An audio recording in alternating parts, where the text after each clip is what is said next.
பிரசித்தி பெற்ற முத்துமாரியம்மன் திருக்கோவிலின் மகா கும்பாபிஷேக விழா.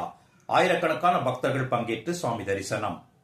மதுரை மாவட்டம் திருப்பரங்குன்றம் தொகுதிக்குட்பட்ட தனக்கன்குளம் பிஆர்சி காலனியில் கேட்ட வரங்களை தரும் அருள்மிகு ஸ்ரீ முத்துமாரியம்மன் திருக்கோவில் அமைந்துள்ளது. 35 ஆண்டுகளுக்கும் மேலாக மிகவும் பழமை வாய்ந்த கோவில்.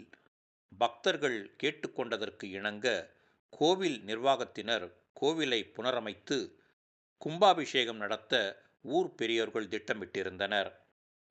இந்நிலையில் நிகழும் சுபஸ்ரீ மங்களகரமான குரோதி வருடம் தை மாதம் 18ஆம் தேதி வெள்ளிக்கிழமையான இன்று சுக்லபக்ஷ துவிதியை திதியும் சதயம் நட்சத்திரமும் சித்த யோகமும் கூடிய சுபயோக சுபதினத்தில் காலை 8 மணி முதல் 9 மணிக்குள் கும்பலக்னத்தில் கேட்ட வரங்களை தரும் அருள்மிகு முத்துமாரியம்மன் திருக்கோவிலில் ஜீர்ணோத்தார மகா கும்பாபிஷேக விழா சிறப்பாக நடைபெற்றது. கோவிலில் உள்ள சுவாமிகளுக்கு பூஜிக்கப்பட்ட நீரை ஊற்றி பூஜை செய்யப்பட்டது.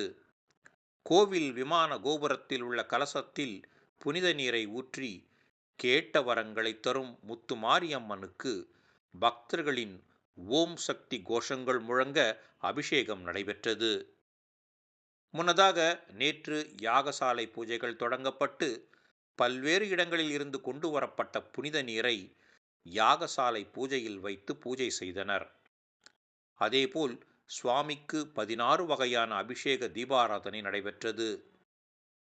இன்று காலை கோ பூஜையுடன் 4ஆம் கால யாகசாலை பூஜைகள் ஆரம்பமாகி ஹோமம் நடைபெற்ற பின் விமான கலசங்களுக்கு பூஜிக்கப்பட்ட புனித நீரை தலையில் சுமந்தவாறு கோவிலை வலம் வந்த சிவாச்சாரியர்கள் கோவில் கலசத்தில் புனித நீரை ஊற்றி மகா கும்பாபிஷேகம் நடைபெற்றது.